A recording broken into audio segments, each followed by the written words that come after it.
என்ன கணேசா தனியா புலம்பிட்டு இருக்க? சரி போனேன் பிச்சர் அவனே காணோம். இன்னைக்கு அவனும் வர மாட்டான். எல்லாம் குடிச்சிட்டு ஒயின் ஷாப்ல உருண்டு கிடக்குறானோ. அட்வான்ஸ் கொடுத்து தப்பா போச்சு. அப்ப நீ கச்சேரி கோவிந்தா கோவிந்தா.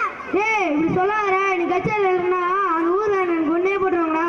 அந்த ஊர் பேரு குத்துக்கு போய் நீ கச்சேரி நீ வாடா. எனக்கு வில்லுப்பாட்டை பத்தி ஒண்ணுமே தெரியாது. நான் வரல. நீ ஒன்னும் செய்ய வேணாம். சொல்றதுக்கு ஆமா போட்டா மட்டும் போதும். சரி நான் மட்டும் இருந்தா போதும். ஆம்பியன்ட்ருக்கு என்ன செய்யறது? நம்ம ஊர் முக்கூட்டில் வெடி பசங்க இருப்பாங்க. அவங்கள கொடுக்கலாம். சரி வா போய் பாப்போம். தம்பி நீங்க எனக்கு ஒரு உதவி பண்ணோம்.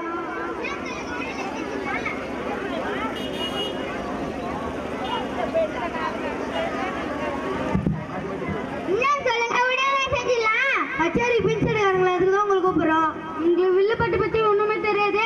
அதெல்லாம் ஒன்றும் பிரச்சனை இல்லை. ஆளு ஒரு இன்ஸ்ட்ருமெண்ட் வாசி நடிச்சா போதும். அதுக்கெல்லாம் பேக்கிற மியூசிக் இருக்கு.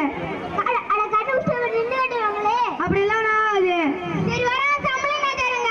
ஆளுக்கு 200 தரோம்.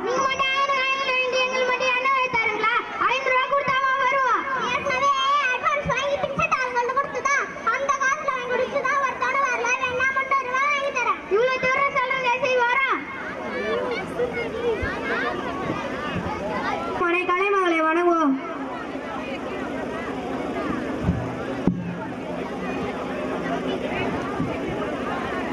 தந்தனத்தோம் என்று சொல்லியே கிளியிட பாட வந்த ரூபாய் காலை மகாலே.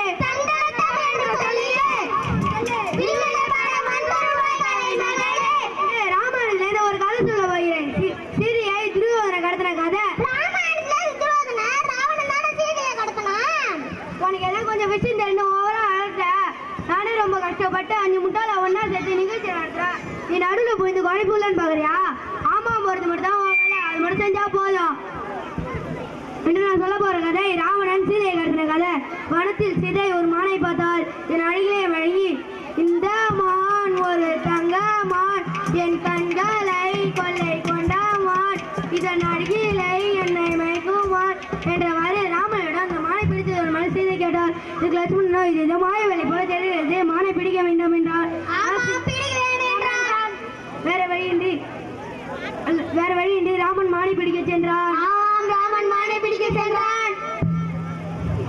பொன் மானை தேடி ராமன் வில்லோடு சென்றான்.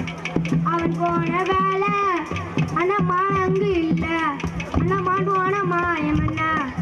ராசாவே ராமன் வில்லோடு ஓடி காடாங்கும் தேடி அடுத்ததுதான் போனதென்ன? ஒரு வழியாக ராமன் மானை கண்டான். அம்பேறிதான். ஆனா அது மான் இல்லை. அப்போ தங்க மான் இல்லையா? இல்லை, அது மாயாவி மாரிச்சன். பேரிச்சை பழம் தான் கேள்விப்பட்டிருக்கேன். இது என்ன மாயாவி மாரிச்சை? ஏய் நடுவில் குழப்பாதீங்கன்னா சொல்ல வந்த மறந்துடா. அடிப்பட்ட மாரிச்சன் லட்சுமணா அபிம் என்று கூகுளிட்டார். ஏண்டா இப்பதான்டா சொன்ன குறுக்க பேசாதீங்கன்னு. இந்த ஊர்ல என்ன வரவங்க கேட்க மூட மாட்டீங்க. உங்க எல்லாம் கூட்டம் அந்த மாதிரி அவன் முத்திய செருப்பாலே அடிக்கணும்.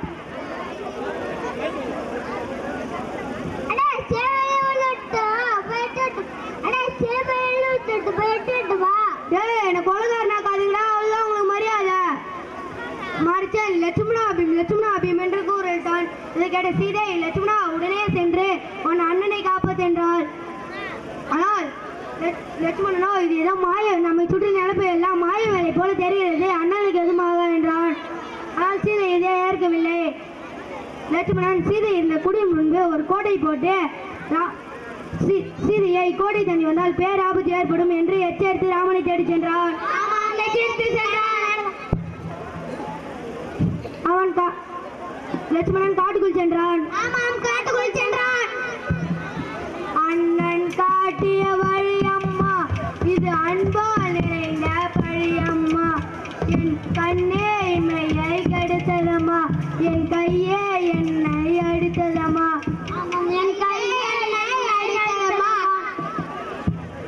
லட்சுமணன் காட்டுக்குள் சென்றான். தினம் பார்த்து ராவணன் வைதான தோட்டத்தில் சீதையிடம் பிச்சை கேட்டு வந்தான். ஆனால் சீதை லட்சுமணன் கோட்டை தாண்டி வராமல் ராவணனை கோட்டை தாண்டி வந்து பிச்சை பெற்றுக் கொள்ளுமாறு சீதை கூறினாள். ஆனால் அந்த கோட்டையின் மகிமை தெரிந்த ராவணன் கோட்டை தாண்டி வர மறுத்து சீதையை கோட்டை தாண்டி வந்து பிச்சை இடவில்லை என்றால் உன் கணவனுக்கு பேரா ஆபத்து ஏற்படும் என்று சாமி விட்டு மிரட்டினான். இதை கேட்ட சீதை, என் கணவனுக்கு எந்த ஆபத்தும் உண்டாகாதீங்க, நான் கோடை தண்ணி வந்து பிச்சை எடுக்கிறேன் என்றாள். கோடை தண்ணி வந்த சீதையை ராவணன் ஆகாய மார்க்கமாக கடத்தி சென்றான். கோடி குஞ்சங்க பறந்து போனான். உனக்கு சும்மா எடுங்களாண்டா. அவன் பறந்து போனானே, சீதையை கவர்ந்து போனானே, பார்க்கும் போதே கண்கள் இரண்டோ மறைந்து போனானே. அவன் மறைந்து போனானே.